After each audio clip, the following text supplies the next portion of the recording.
Olá, tudo bem? Qual vai ser o tema desse vídeo? Ciência contra pseudociência.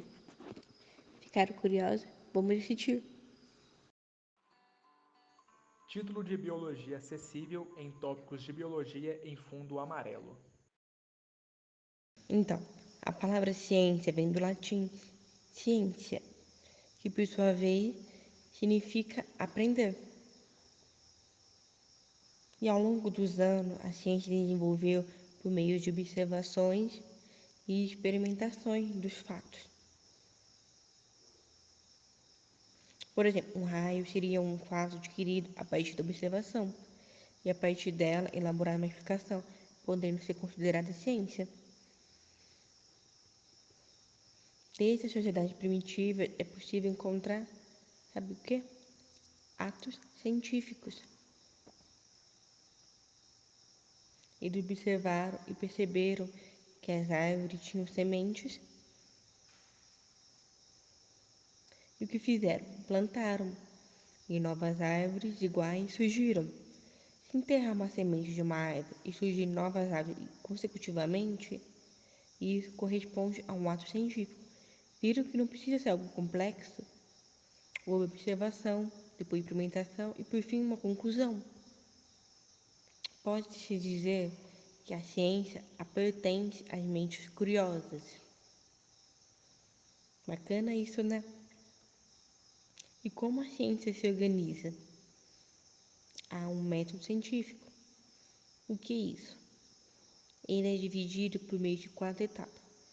A primeira etapa consiste na observação dos fatos. A segunda etapa consiste no questionamento dos fatos. A terceira etapa consiste na formulação de uma hipótese.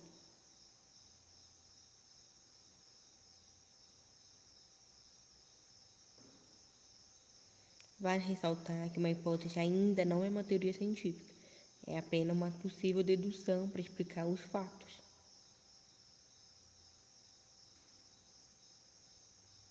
Então, a quarta etapa é a experimentação e conclusão dos resultados. Porém, se a conclusão não é satisfatória, retorna à terceira etapa e elabora uma nova hipótese que justifique os fatos. E assim que for elaborada uma nova hipótese, e passar pela quarta etapa tendo uma conclusão plausível, pode-se considerar uma teoria científica. Em 1935, um cientista chamado Karl Popper Fotografia à esquerda em preto e branco de um homem branco. apresentou uma proposta que pudesse organizar o que poderia ser ciência. Ele apresentou o método da falsificabilidade ou refutabilidade. O que significa? Para separar o que é ciência e o que não é necessário que haja possibilidade de experimentações. E por meio das experimentações se procura encontrar as fases da teoria. Se alguma falha é encontrada, a teoria é descartada, ou seja, não pode ser considerada científica. Mas se não é possível realizar experimentações, o autor considera que é um mito. Sabe o que é um mito? Veja meus sinais. Esse sinal significa falso, enquanto esse significa reverência. Junto entende como reverência a algo falso. Dentro da ciência, utiliza a palavra pseudo. O que seria isso? De origem grega, seu significado seria algo falso. Então, uma pseudociência seria uma falsa ciência. Uma pseudociência utiliza-se, de fato, distorcendo-os. Superficialmente pode parecer correta, mas não há explicação ou experimentação satisfatória. Vamos comparar dois exemplos? Qual que seria pseudociência e qual que seria ciência? Vamos falar sobre o surgimento das estrelas. Estrelas surgem nas margens do vídeo. Por exemplo, primeiro exemplo. Dentro da mitologia grega, houve um semideus chamado Hércules. Representação de Hércules retirada do filme Hércules da Disney à esquerda. E quando bebê, ele foi levado para ser amamentado pela deusa Hera. E depois de amamentar, a deusa levantou-se e começou a caminhar. O que aconteceu? Devido a Hércules ter sugado o leite materno com força, a deusa, ao caminhar, seu leite materno começou a pingar, e esses pingos se transformariam nas estrelas. E sabe o que surgiu? Um caminho de leite. Fotografia do céu estrelado à esquerda. Por isso, conhecemos como Via Láctea. A palavra láctea significa leite, enquanto via é caminho. Legal isso, né? Aposto que vocês não conheciam. Então, esse primeiro exemplo foi considerado como uma pseudociência ou ciência. Vamos lá. É possível testar essa teoria? Tem provas, como uma fotografia da deusa andando e seu leite pingando do seio para o chão, formando nas estrelas. Então, essa hipótese não aceita o princípio de falseabilidade. Então, ela não pode ser considerada ciência, pois é um mito. A hipótese é falsa.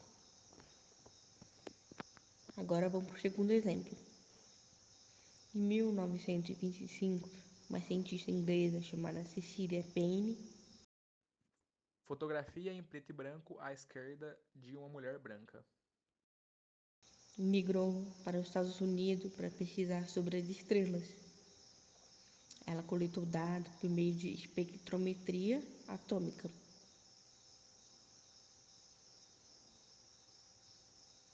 Analisando-os como pressão, temperatura e também composição química das estrelas.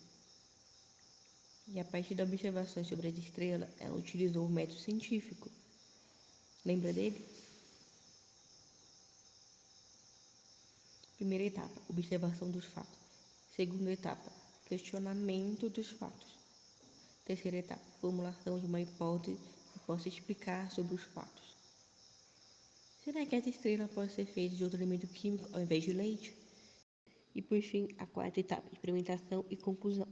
Após isso, a sociedade científica irá analisar a teoria. A teoria de Payne aceita experimentações, então ela aceita um dos critérios para ser considerado ciência. O segundo critério seria encontrar falha, o que não houve até então. Logo, a teoria é considerada científica. Bem legal, né? Viram como a ciência segue regras? Além disso, sua maior diferença é que ela aceita modificações, novas teorias serem complementadas ou descartadas, uma vez encontradas falhas. Já mito não aceita mudança, sendo irredutível em suas verdades.